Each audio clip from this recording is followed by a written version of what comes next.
അപ്പോൾ hello guys, ഇന്നെൻ്റെ birthday ആണ്. അപ്പോൾ കുറേ കാര്യങ്ങളൊക്കെ ചെയ്യുന്നുണ്ട്. അപ്പോൾ എൻ്റെ ക്ലാസ്സിൽ നിന്ന് ഒരു ദീപ്ത എന്ന് പറഞ്ഞിട്ടുള്ളൊരു കുട്ടി വരും.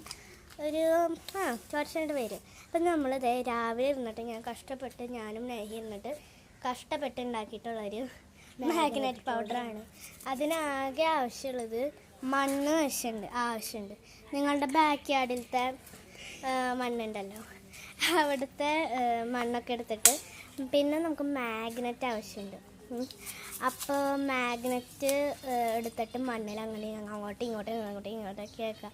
അപ്പോൾ നമുക്കിങ്ങനെ ഒരു സ്പൈക്ക് വെനം നിങ്ങൾ കണ്ടിട്ടുണ്ടാവും, അതുപോലത്തെ സ്പൈക്കായിട്ട് നിൽക്കുന്ന ഒരു മാഗ്നറ്റ് ഇങ്ങനെ കാണും, പൗഡർ പോലത്തെ. അപ്പോൾ ഇതാണ് നമ്മുടെ പൗഡർ. ഓക്കെ, അപ്പോൾ ഇത്രയ്ക്കുള്ള ഗായ്സ്. അപ്പോൾ happy birthday to me. And ഇന്ന് നിങ്ങൾക്ക് വല്ലവർക്കും ഹാപ്പി ബർത്ത്ഡേ ആണെങ്കിൽ ഹാപ്പി ബർത്ത്ഡേ. പിന്നെ ഡോണ വന്നിട്ടില്ല, അവൾക്ക് കാറ്റീസും പരീക്ഷ കണ്ടിട്ടുണ്ട്. അപ്പോൾ ബൈ ഗായ്സ്.